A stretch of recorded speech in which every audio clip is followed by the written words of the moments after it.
우리 먼저 하나님의 말씀 누가복음 24장 1절부터 12절에 있는 말씀을 살펴보도록 하겠습니다.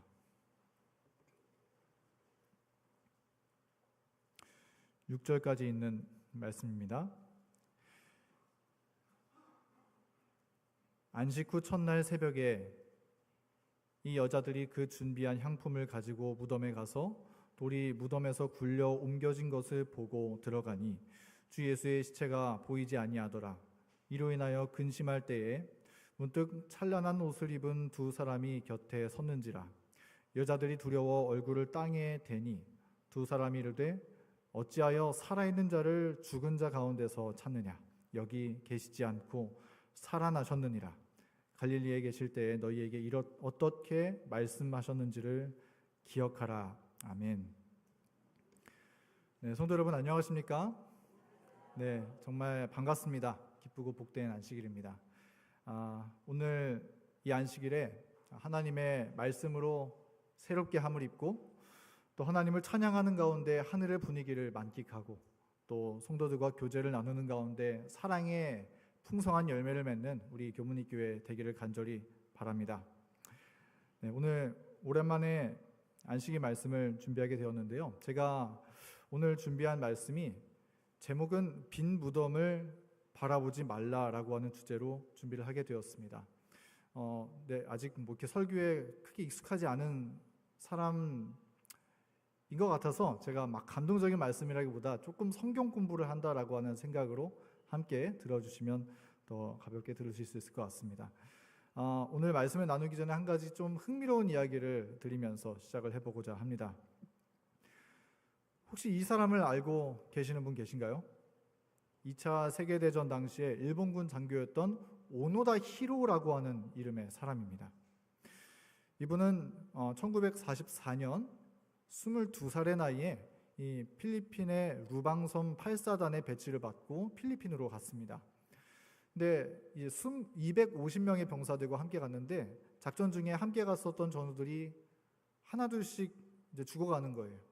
실종되고 죽어가고 어떤 사람은 너무 고생스러워서 적군에게 투항하기도 하고 어떤 사람은 과일을 잘못 먹어서 죽는 그런 상황까지도 있게 되었습니다. 이제 몇 명이 남지 않게 되었는데 그때 충격적인 소식을 전해 듣게 됩니다. 그것은 뭐냐면은 전쟁이 끝났다는 소식이에요. 전쟁이 끝났다. 미군들은 다 떠나갔다. 이런 소식을 듣게 되었습니다. 전쟁이 끝났습니다. 그럼 어떻게 해야 되죠? 네, 군인들은 철수해야 되잖아요. 근데 이분은 그 전쟁이 끝났다는 말을 믿지를 못한 거예요.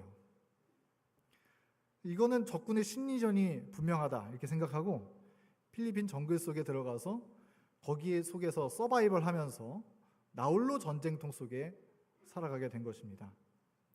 네, 그런 동안에 식량을 얻기 위해서 민간인을 습격하기도 하고 또 돌아올 기약이 없는 아군들을 보라고 막 불을 피워서 알리기도 하고 그리고 그 사이에 필리핀 토벌대와 싸우다가 다른 병사들을 다 잃어버리게 되고 정말 굳이 할 필요 없는 그런 원지 생활을 그곳에서 하면서 살게 됩니다. 몇 년이나 그렇게 살았을까요? 네, 무려 30년 동안 그렇게 정글 생활을 하게 되었습니다. 좀 지독하지 않습니까? 1944년 22살의 젊은 나이에 갔다가 이제 52살의 중년이 되어버린 거예요. 네, 근데 그때 이제 함께 전투에 참전했었던 이 아카즈 일병이라는 사람이 있었는데 여기 이 오노다라는 장교를 데려오기 위해서 다시 필리핀으로 가서 찾아왔습니다. 이때 올 때 일본 정부 관계자랑 그다음에 심지어 이 오노다의 아버지를 데리고 같이 찾아갔어요. 그래서 이제 전쟁이 끝났다고 설득을 하는데 이 사람이 말을 들었을까요? 아버지가 와서 설득을 해도 말을 안 듣는 거예요. 그래서 최근에 일본의 모습들이 담긴 30년이 지났으니까 얼마나 많이 바뀌었겠어요. 잡지랑 라디오를 두고 가도 그걸 보면서도 믿지를 못하는 거예요. 그러면서 이렇게 말합니다. 직속상관의 명령이 없으면 저는 근무지를 이탈할 수 없습니다. 고집을 부립니다. 30년이 다 되어가는데 고집을 부리는 거예요. 결국에는 수소문을 해서 이미 노인이 되어버렸던 이 직속상관이 이 낡은 서점을 운영하고 있었다고 해요. 그분을 필리핀으로 데려와서 이제 전쟁이 끝났다라고 보고를 듣고 나서야 비로소 무장해제를 하고 일본으로 돌아오게 되었다고 합니다. 굉장히 웃긴 이야기죠. 후일에 일본에서는 무사도의 상징으로 추앙받는 인물 중 한 사람으로 꼽히기도 했다고 하지만 많은 사람들은 정말 어리석은 인생을 살았다고 평가합니다. 오늘 이분의 이야기가 오늘 말씀에 전해주는 교훈이 무엇일까요? 그것은 이것입니다. 지금의 상황을 잘 이해하지 못하면 문제가 생긴다는 것입니다. 나 혼자 전혀 동떨어진 세상에서 사는 것처럼 그렇게 살아갈 수 있다는 것입니다. 지금의 상황을 잘 이해하지 못하면 큰 손해를 감수하게 된다는 것입니다. 제 생각에는 이 오노다라는 장교가 나중에는 좀 눈치를 챘지 않았을까 생각이 듭니다. 진짜로 전쟁이 끝난 거 아니야? 근데 그걸 눈치챘어도 포기하지 않으려고 했었던 것 같아요. 왜냐하면 지금까지 내가 했었던 행동들이 아깝고 별게 아닌 게 되어버리니까 그렇게 고집을 부리지 않았나 하는 생각이 듭니다. 아무쪼록 여러분, 우리는 지금 이 시대가 어떤 시대인지를 바르게 이해하고 살 필요가 있습니다. 성경은 지금의 시대를 이렇게 이야기합니다. 고린도후서 6장 2절의 말씀입니다. 다 같이 한번 읽어볼까요? 시작. 보라, 지금은 은혜 받을 만한 때요. 보라, 지금은 구원의 날이로다. 성경은 지금 은혜 받을 만한 때요, 구원의 날이다라고 말씀하고 있습니다. 물론 지금은 마지막 때이며 심판이 이루어지는 때입니다. 하늘 지성소에서 예수님께서 중보의 사역이 거의 맞춰가는 심판의 시대를 우리가 살고 있습니다. 그러나 하나님께서는 지금 이 시대까지도 우리를 향하여 구원의 문을 활짝 열어놓고 계시는 그러한 시대 가운데 우리가 살고 있음을 우리는 기억해야 할 것입니다. 그래서 하나님의 은혜가 부족하기 때문에 구원받지 못하는 사람이 한 사람도 없게 하기 위하여서 주님은 지금 더욱더 열렬히 우리에게 은혜를 베풀어 주시고 성령을 보내주시고 하나님의 사랑을 더욱 깨닫게 하여 주고 계시다는 사실을 우리가 잊지 말아야 할 것입니다. 여러분, 아직 이 구원의 문이 닫히지 않은 지금 이 때에, 은혜 받을 만한 지금의 때에, 이 구원을 위해서 하늘의 모든 관심과 모든 자원이 집중되어서 부어지고 있는 이 시대에 하나님의 풍성하신 은혜와 하나님께서 허락하시는 이 구원의 경험에 우리도 또한 집중하여 삶을 살아가는 저희 모두가 될 수 있으면 정말 좋겠습니다. 그래서 영광스러운 재림의 날에 주님께서 우리 한 사람 한 사람의 이름을 호명하여 주시면서 함께 영광을 누리는 우리 교문리 교회가 되기를 간절히 바랍니다. 아무쪼록 지금이 어떤 시대인지 모르면 우리는 전혀 다른 세상에 사는 것처럼 살 수 있다는 것입니다. 그런데 성경에도 그런 사람의 이야기가 나옵니다. 오늘 우리가 본문에 읽었었던 말씀의 내용입니다. 예수님께서 십자가에 달려 돌아가셨을 때, 그리고 돌아가신 지 사흘이 되던 날 일요일 이른 아침에 주님의 무덤 앞에 여인들이 모여 섰습니다. 그들은 예수님을 사랑함으로 예수님의 장례를 치르기 위해서 향품을 들고 나왔던 사람들입니다. 그런데 그들의 마음은 너무나 깊은 무거움과 흑암 가운데 빠져 있었습니다. 먼저 이들은 무덤으로 나아가며 이렇게 말합니다. 누가 우리를 위하여 무덤 문에서 돌을 굴려주리요. 십자가에서 처참하게 죽으신 우리 예수님을 생각하면서 정말 힘없이 터벅터벅 무덤을 향해서 걸어나가면서 누가 우리를 위해서 돌을 굴려주리까? 이렇게 말하고 있는 것입니다. 우리가 무덤을 향해 가고 있기는 한데 제대로 장례를 치를 수 있기는 한 겁니까? 그런 절망 가운데 걱정과 염려를 서로 이야기하고 있는 것입니다. 그날 여인들이 느꼈었던 감정은 이와 같은 것들이었을 것입니다. 두려움, 또 무서움, 공포, 슬픔, 탄식, 절망. 그러한 깊은 절망감에 빠져서 한 치 앞도 보이지 않는 어두운 감정이 그들의 마음을 휩싸고 있었을 것입니다.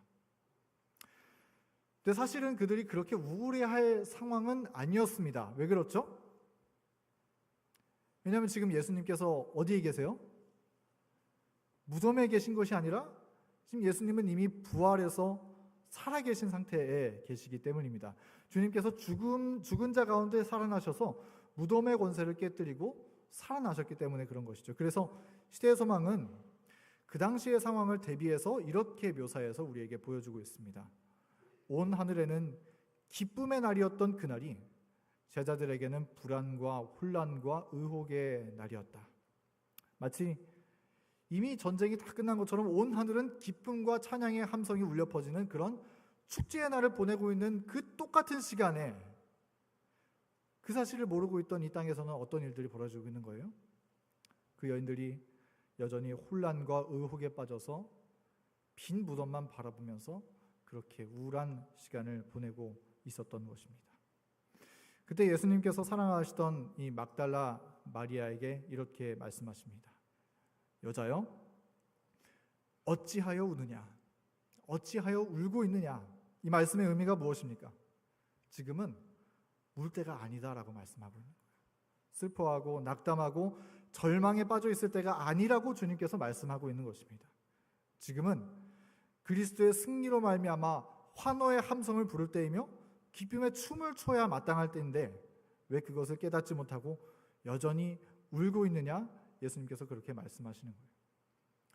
그리고 또 여인들에게 말씀하십니다. 어찌하여 살아있는 자를 죽은 자 가운데서 찾느냐? 그분은 여기 계시지 않고 살아나셨느니라. 예수님께서 그분의 살아 계심을 이제 그들에게 공개하여 보여주시면서 그들의 절망을 희망으로 바꿔주시고 슬픔을 환희의 기쁨으로 바꾸어 주셨습니다. 여인들은 이 사실을 깨닫고 이제 그들의 마음과 표정과 태도가 바뀌게 되었습니다. 이제 제자들에게 그 소식을 전하기 위해서 빨리 달려갑니다. 제 생각엔 아마 제자들을 향해서 그들이 달려갈 때 이 주님의 장례를 위해서 준비해 두었던 그 비싼 향품들을 아마 이미 다 내다 버렸을 것 같아요. 단지 이 희망의 소식을 전해야겠다는 뜨거운 일념으로 달려나갔던 것입니다. 이제 지금이 어떤 때인지 깨닫고 나니까 완전히 변화되게 되었던 것이죠. 그들의 마음도 감정도 삶의 목적도 그들의 발걸음도 손에 쥐고 있는 것도 모두 변화되었습니다. 그들은 이제 부활의 기쁨 안에 새 생명으로 다시 태어나게 된 것입니다. 여러분, 우리도 이와 같은 변화를 경험할 수 있고 경험해야 합니다. 우리가 지금 살고 있는 때가 어떤 때인지, 또 예수님께서 지금 우리를 위하여서 어떤 일을 하고 계신지 우리가 깨닫게 된다면 우리도 이렇게 변화할 수 있는 것입니다. 그래서 다음의 말씀 우리가 주목해서 볼 수 있으면 좋겠습니다. 시대소망 794페이지의 말씀입니다. 우리 너무나 중요한 말씀이기 때문에 다 함께 좀 긴 글이지만 한 목소리로 읽어봤으면 좋겠습니다. 자, 준비하시고 시작. 빈 무덤을 바라보지 말라.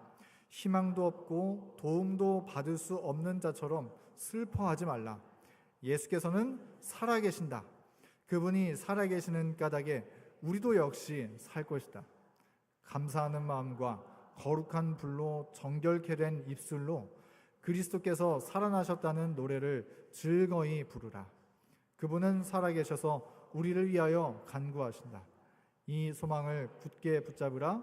그리하면 그것이 확실하고 믿을 수 있는 닷과 같이 영혼을 붙잡을 것이다. 믿으라. 그리하면 그대는 하나님의 영광을 보리라. 아멘. 여러분, 이 말씀은 무덤 앞에 서 있던 여인들을 위해서 주신 말씀이 아니라 오늘날 지금 이 시대를 살고 있는 우리를 위해서 전해주고 있는 메시지입니다. 지금 우리도 빈 무덤을 바라보지 말아야 할 텐데 어쩌면 때때로 우리는 빈 무덤을 흐리멍텅한 눈빛으로 쳐다보고 있는 것과 같은 그런 모습으로 살고 있는 것처럼 보이기도 합니다. 하나님을 믿고 있기는 한데 하나님이 살아계셔서 우리랑 같이 호흡하시며 우리를 도와주신다는 사실을 별로 그렇게 실감하지 못하면서 혹시 우리가 살고 있지는 않은지, 하나님께 우리가 날마다 기도를 드리고 있기는 한데 하나님이 별로 들어주시지 않으실 것처럼 그렇게 그냥 내 하고 싶은 말들만 나열하면서 살고 있지는 않은지, 교회 열심히 다니고 말씀에 순종하며 살고 있기는 한데 마치 하나님이 껍데기만 남아있고 하나님의 은혜가 별로 내 소갈맹이를 꽉 채워주지 못할 것처럼 그렇게 생각하면서 살고 있지는 가는지 우리는 이 말씀 앞에서 우리의 신앙을 되돌아볼 필요가 있는 것입니다. 그런 우리들에게 오늘의 증언의 말씀은 빈 무덤을 바라보지 말라고 권면하고 있습니다. 이 말씀은 우리 주님은 죽은 하나님이 아니요 확실히 살아계시는 분이시며, 우리 주님은 성경 글씨 속에 계시는 분이 아니라 우리 옆에 동행하시면서 실제 도움 주시는 분으로 역사하신다는 사실을 우리에게 깨우쳐주고 있는 사실입니다. 여러분, 우리 하나님께서 살아계시며 실제 우리와 동행해 주신다는 사실을 우리가 결코 잊지 않게 되었으면 정말 좋겠습니다. 이제 잠깐 성경 공부로 좀 들어가 보도록 하겠습니다.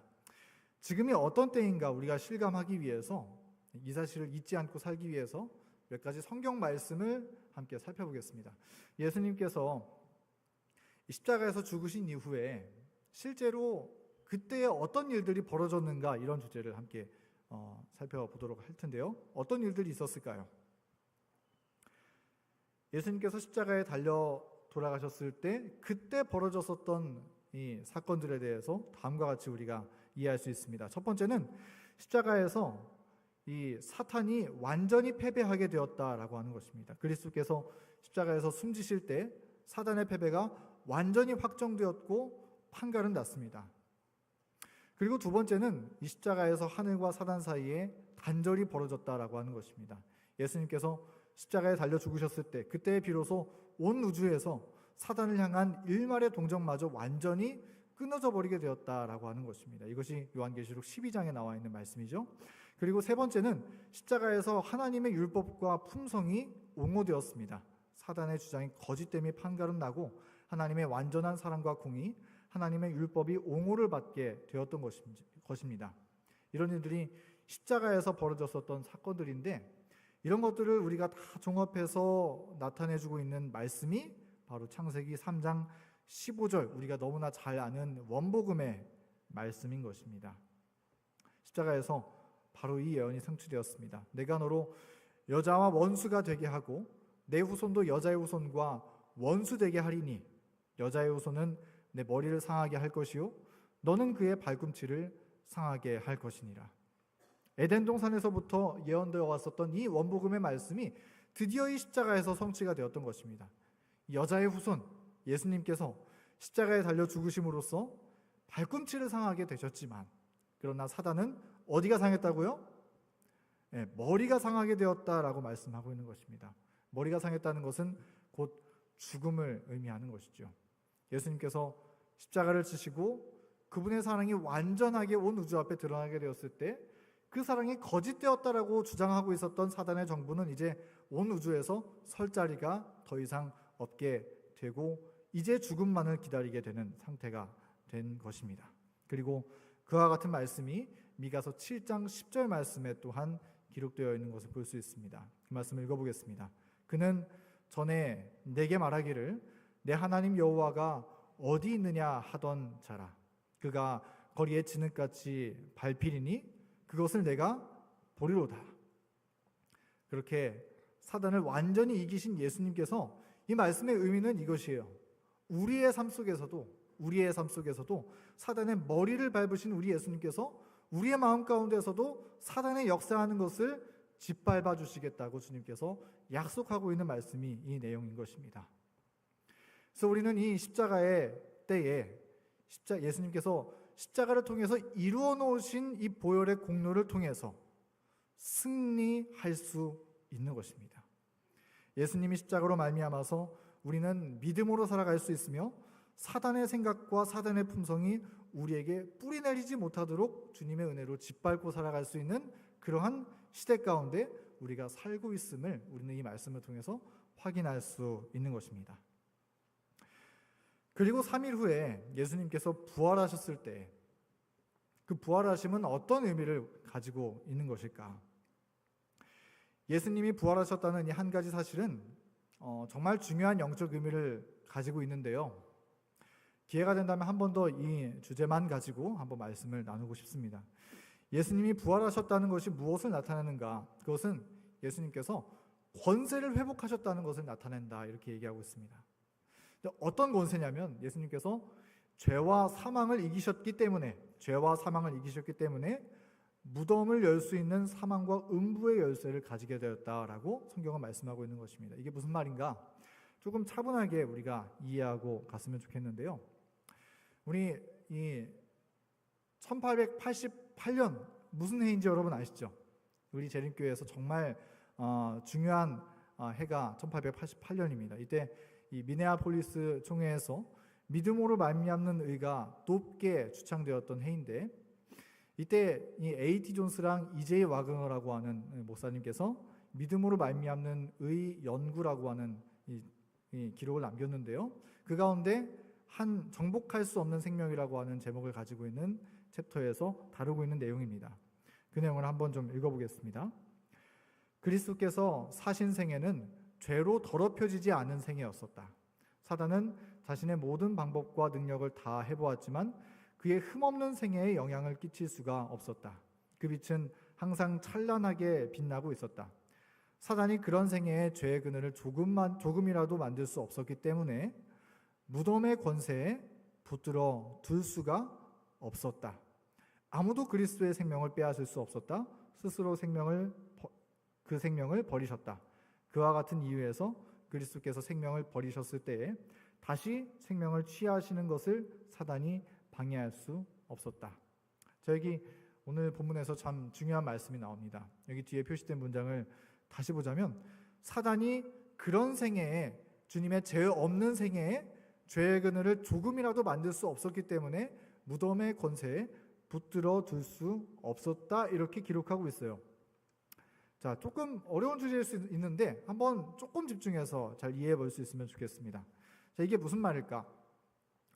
여러분, 사단은 무덤의 권세를 주관하는 권세를 가지고 있는 존재였습니다. 왜냐하면 사단이 뭐예요? 죄의 창시자이죠. 근데 죄의 삭은 사망이라는 법칙 아래서 사단은 모든 죄 지은 사람들을 자기의 편으로 여기고 이 무덤의 옥문 가운데 가두어둘 수 있는 권세를 가지고 있는 것입니다. 그것을 사망의 권세라고 부릅니다. 사단이 그렇게 주장을 해서 그런 것이죠. 그런데 예수님께서 이 땅에 사시면서 단 하나의 죄라도 지으신 적이 있으신가요? 그렇지 않으시죠? 예수님은 우리와 한결같이 시험 받으셨지만 단 하나의 죄도 굴복하지 않으셨습니다. 그러면 이 무덤의 권세가, 사망의 권세가 예수님을 이 무덤의 권세 가운데 붙들어 둘 수가 있었을까요? 결코 그럴 수가 없었다는 것입니다. 예수님이 십자가에서 죽으신 것은 그분이 죄를 지어서 죽으신 게 아니기 때문에 죄에 굴복하지 않으셨습니다. 스스로 주님은 목숨을 버리셨다고 성경은 말합니다. 그래서 이 무덤의 권세가 예수님을 무덤 가운데 붙들어 둘 수가 없는 거예요. 다시 말해서 하나님의 뜻대로 얼마든지 예수님께서 무덤 문을 깨뜨리고 부활하실 수가 있어요, 없어요? 다시 한번, 예수님께서 이 죄와 사망의 권세를 이기셨습니다. 그럼 예수님께서 지금 죽으셔서 아리마대 요셉의 이 무덤에 들어가 계시잖아요. 근데 이 무덤을 예수님께서 깨뜨리고 일어날 수 있는 권리가 있습니까, 없습니까? 그렇죠. 네, 잘 대답해 주셔서 감사합니다. 예수님께서 그 권리가 있으신 거예요. 이것이 예수님께서 십자가에서 승리하심으로써 얻으신 전리품인 거예요. 그래서 이 무덤에서 예수님께서 스스로 일어나실 수 있는 권리를 가지신 것처럼 무덤 가운데 묻혀있는 성도들도 예수님께서 일으켜 세우실 수 있는 권리가 있어요, 없어요? 있다라고 하는 그 권리를 예수님께서 부활하심으로써 갖게 되셨다는 거. 이게 예수님께서 이 부활하심으로써 얻게 되신 승리의 전리품이라는 것입니다. 그래서 예수님께서 이러한 권리를 행사하실 수가 있습니다. 첫 번째, 그것은 부활함으로 말미암아 무덤에 묻혀있던 성도들을 다시 살리실 수 있는 생명을 주실 수 있는 권세를 얻게 된 거예요. 사망아, 너의 이기는 것이 어디 있느냐? 사망아, 너의 쏘는 것이 어디 있느냐? 고린도전서 15장 55절은 사망에 대해서 아주 도전적으로 말을 하고 있습니다. 이것은 사망의 권세가 모든 예수님의 이 보혈의 공로로 말미암아서 더 이상 이 무덤의 옥문에 가두어둘 수 없다라고 하는 것을 주장하고 있는 말씀인 것입니다. 그래서 예수님께서 재림하실 때 이 무덤 가운데 묻혀있던 믿음의 우리 형제자매들을 주님께서 일으켜 세워주실 수가 있다라고 하는 말씀인 것이죠. 그리고 두 번째는 우리가 이 땅에 살면서 이 땅에 살고 있는 우리들에게 지금 현재 하늘에서 앞으로 누리게 될 그 생명을 이 땅에서도 누릴 수 있도록 하나님께서 우리에게 은혜를 베풀어 주신다 하는 것입니다. 그래서 히브리서 2장 14절에는 이렇게 말씀하고 있어요. 자녀들은 혈과 육에 속하였음에 그도 또한 같은 모양으로 혈과 육을 함께 지니심은 죽음을 통하여 죽음의 세력을 잡은 자 곧 마귀를 멸하시며, 예수님이 이 땅에서 사망의 권세를 이기시고 마귀를 멸하셨습니다. 그렇게 하심으로써 무엇을 우리에게 공급해 주실 수 있는가 하냐면 죽음의 세력을 잡은 자 곧 마귀를 우리의 삶에서도 멸하시며 한평생 동안 죄의 종로를 타는 것처럼 끌려다니던 우리를 해방시켜 주시고 놓아주실 수가 있는 그 권세를 예수님께서 가지셨다는 것입니다. 그래서 그 구원하심으로, 그 은혜로 말미암아서 우리가 이 땅에서 하늘에서 받을 수 있는 그 생명을 우리의 가슴에 품고 죄를 승리하면서 살 수 있는 은혜를 공급받을 수 있게 되었다는 것이죠. 그것이 예수님께서 이 부활하심으로써 얻게 되신 주님의 권세입니다. 그리고 바로 이것이 지금 우리가 살고 있는 시대에 우리가 누릴 수 있는, 하나님께서 집중해서 우리에게 선물하여 공급하여 주시기를 원하시는 그것이라고 말씀하고 있는 것입니다. 지금 우리는 예수님께서 바로 이 생명의 권세를 마음껏 행사하고 계시는 시대 가운데 우리가 살고 있다는 거예요. 주님께서는 지금 하늘 대제사장으로서 우리를 위하여서 중보하여 주십니다. 근데 무엇을 위해서 중보하십니까?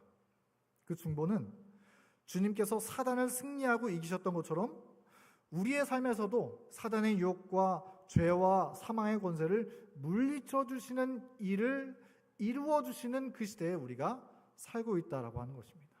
그게 우리가 지금 살고 있는 시대라고 하는 거예요. 자, 여기까지 우리 지금 혹시 몰랐던 내용 있으신가요?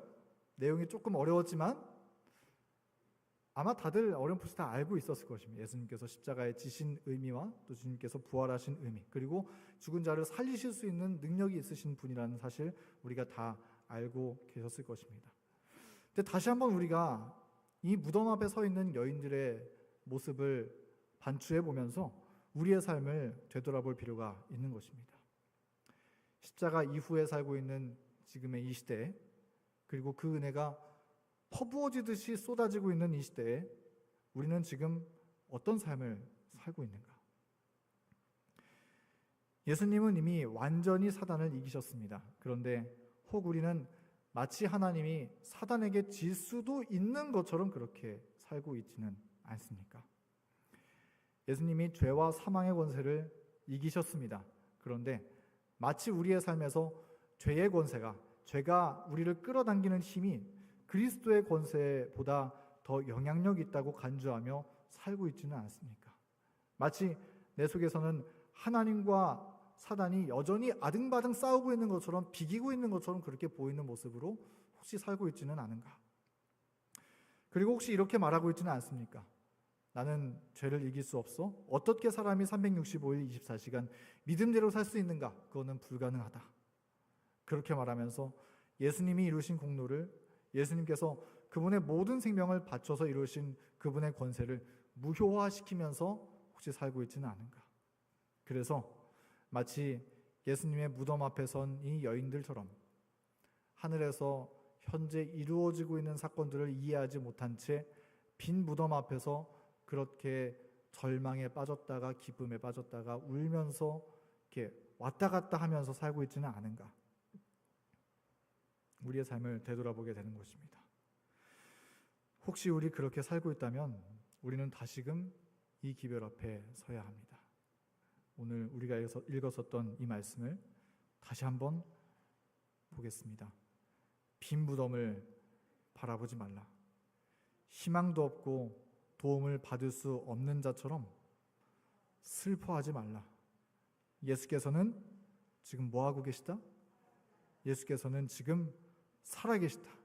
살아계신 예수님을 바라보면서 찬미하고 즐거이 노래 부르자는 거예요. 그리고 그 예수님의 소망을 믿음의 손으로 꽉 붙잡고 살라라고 얘기하고 있는 것입니다. 사단은 지금 바로 이 이야기들을 우리에게 감추고 싶은 거예요. 예수님께서 십자가에서 사단을 완전히 승리하셨고 사망과 음부의 열쇠를 가지고 계시는 그 예수님의 권세를 가지고 우리의 죄를 넉넉히 이기게 해줄 수 있다라고 하는 사실을 우리가 바라보지 못하도록 우리를 못 보게 하는 거예요. 혹은 그것을 알더라도 별로 그것을 중요하게 여기지 못하도록 자꾸 우리의 삶에 다른 자극들을 넣어주는 거예요. 사실 여기 무덤 앞에 선 여인들은 예수님께서 부활하신다는 소식을 이전에 들은 적이 있습니까? 없습니까? 들은 적이 있는 거예요. 근데 그 눈이 가려졌던 것입니다. 그들의 욕망과 그들의 계획에 그것이 맞지 않다고 생각되었기 때문이죠. 오늘날 사단도 우리가 그렇게 되기를 원하고 있다는 것입니다. 그러나 말씀은 우리에게 반복해서 말씀하고 있습니다. 빈 무덤을 바라보지 말라. 예수님께서는 살아계신다. 여러분, 바로 이 사실이 우리의 가슴에 불타오르는 소망이 되었으면 좋겠습니다. 우리의 믿음이 빈 무덤 앞에 계속 머물러 있지 않게 되기를 바랍니다. 끝까지 우리를 위해서 중보하시고 끝까지 주님의 권세의 손을 우리에게 펼쳐주시는 우리 주님을 바라보면서 주님을 의지하고 우리 또한 주님의 생명 가운데 살아나게 되기를 간절히 바랍니다. 빈 무덤을 바라보지 마십시오. 지금이 어떤 시대인지 우리 잊지 마십시오. 지금은 나를 바라볼 때가 아니라 하나님을 바라볼 때입니다. 지금은 세상의 영광을 구할 때가 아니라 하나님의 영광을 구할 때입니다. 지금은 땅을 바라볼 때가 아니라 하늘을 바라볼 때입니다. 내 앞길에 대해서 전전긍긍할 때가 아니라 그분의 나라와 그분의 의를 먼저 생각할 때입니다. 제가 초등학교 6학년 친구들 이제 매주 공부를 하고 있습니다. 근데 성경 공부하다가 이 말씀이 나왔어요. 베드로후서 3장 11절에 우리가 어떤 사람이 되어야 마땅하뇨? 거룩한 행실과 경건함으로 하나님의 날이 임하기를 바라보고 간절히 사모하라, 이 말씀이 나왔어요. 그래서 제가 이렇게 얘기했어요. 우리 지금 열심히 공부하고 있지만 재림을 준비하는 게 여러분들 시험 공부하는 것보다 훨씬 더 중요합니다. 이렇게 얘기했어요. 아이들이 어떻게 했을까요? 어떻게 반응했을까요? 진짜요? 그거 아닌 것 같은데 이러는 거예요. 여러분, 그러나 어쩌면 우리도 이러고 살고 있지 않은가 생각이 듭니다. 지금은 하늘을 바라보고 살 때입니다. 우리가 잊지 않았으면 좋겠습니다. 지금은 이 땅의 생활이 아니라 하늘의 생활에 익숙해질 때입니다. 그래서 조금은 세상의 맛을 잃어버리면서 살아가는 것이 정상이 아닌가 하는 생각이 또 들어요. 하나님의 말씀과 하나님을 믿는 그 믿음이 우리의 삶의 동력이 되어서 살아가는 삶을 우리가 살면 정말 좋겠습니다. 그런 정말 힘 있는, 에너지 있는 하늘 생활이 우리 마음 깊이 정착되어서 살게 되기를 간절히 바랍니다. 여러분, 지금 우리 예수님은 하늘 대제사장으로서 우리를 위해서 중보하고 계십니다. 그래서 예수님이 이 땅에서 경험하셨던 예수님의 승리를 우리도 경험할 수 있도록 우리에게 은혜를 공급해 주시기를 주님께서 바라시면서 그 내용을 위해서 중보하고 계시는 것입니다. 그리고 예수님은 그 중보 사역을 우리는 그냥 말씀을 통해서 교회에서 듣고 돌아가면 까먹을 수 있지만 예수님은 그 중보 사역을 진짜로 하고 계십니다. 그분의 모든 시간과 그분의 모든 관심과 그분의 모든 권세, 곧 하늘의 모든 자원을 우리의 구원을 위해서, 우리의 승리하는 일을 위해서 주님은 쏟아부어주고 계시다는 사실입니다.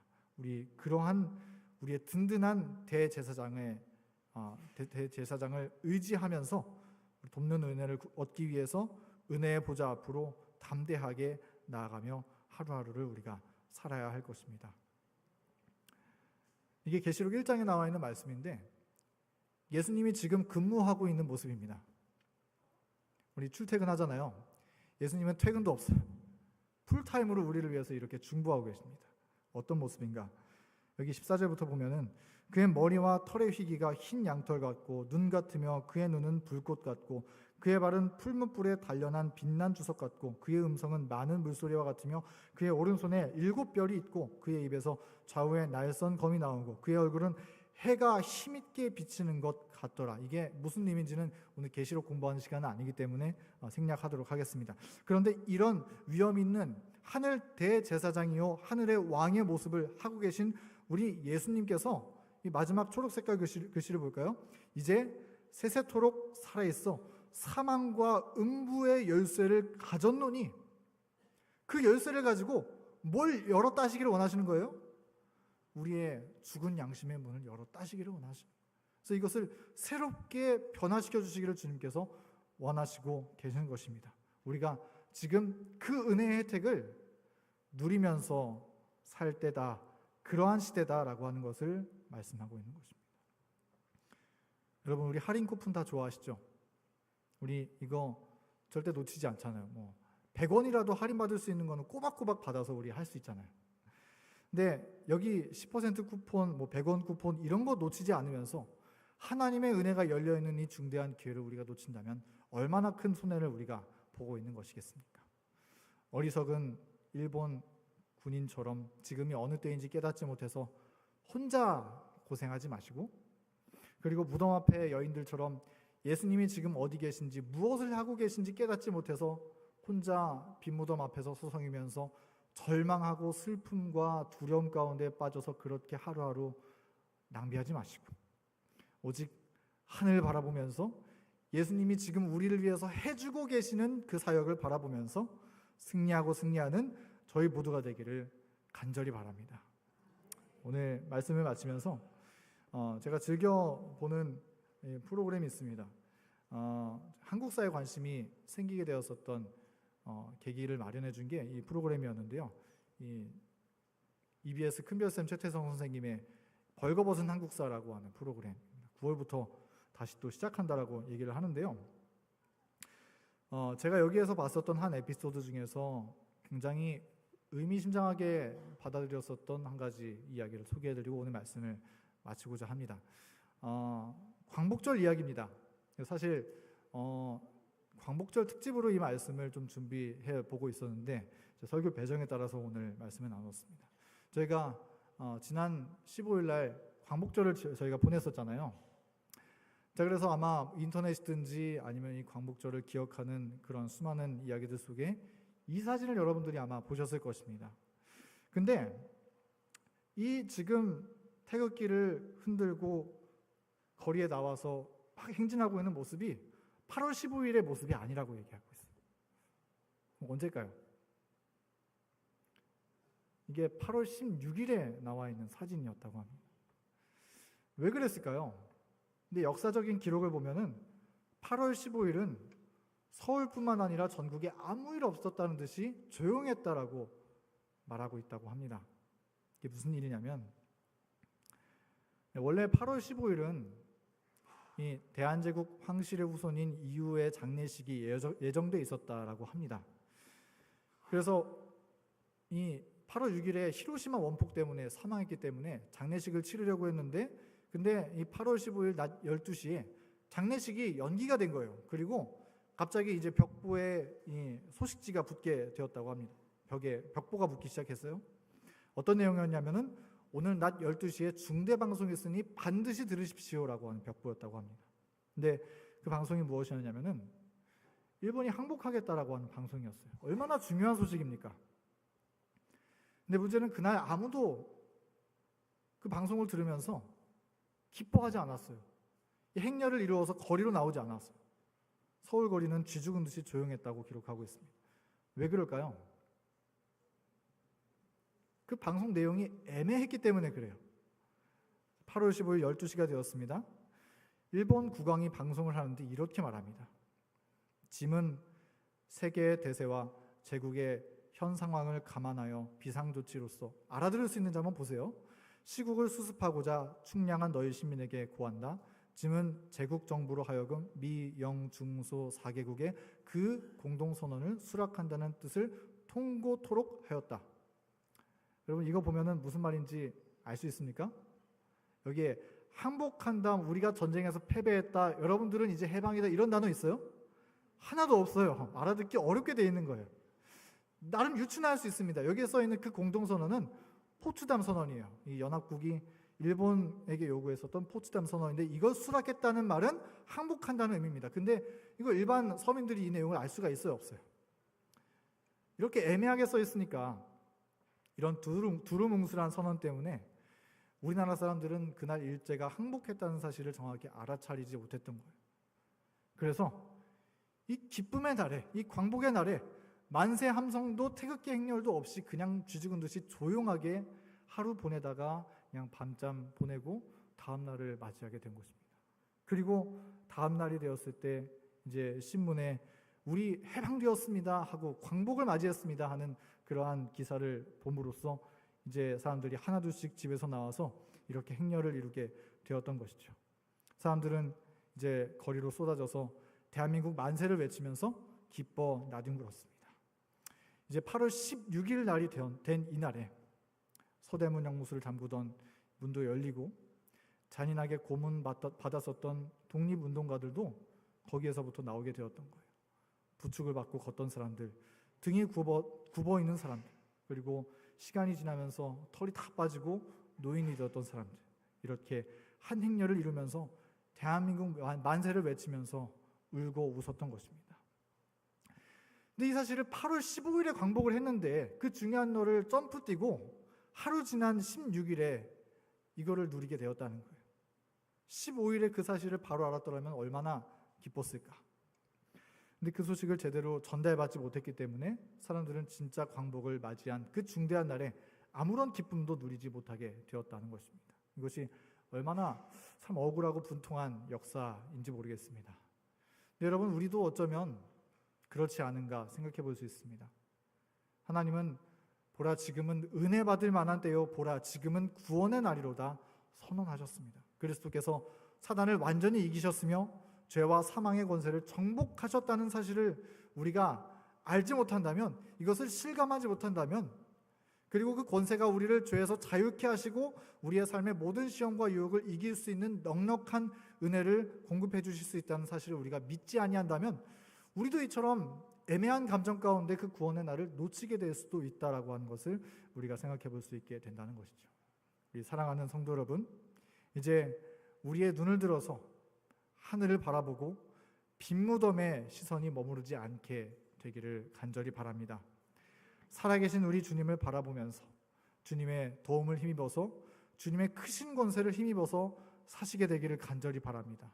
그래서 우리의 기쁨이 저렇게 큰 광복의 행복을 맞이한 우리 민족의 선조들처럼 우리도 그렇게 믿음과 생명과 구원의 은혜 가운데 살다가 다가오시는 재림의 날에 무덤을 여시고 주님께서 잠자는 성도들을 깨우시는 그날에 우리도 그들과 함께 영접하여 주님을 부둥켜 껴안고 기쁨의 눈물을 흘리는 그런 감격의 날에 참여하게 되기를 간절히 바라면서 오늘의 말씀을 마치도록 하겠습니다.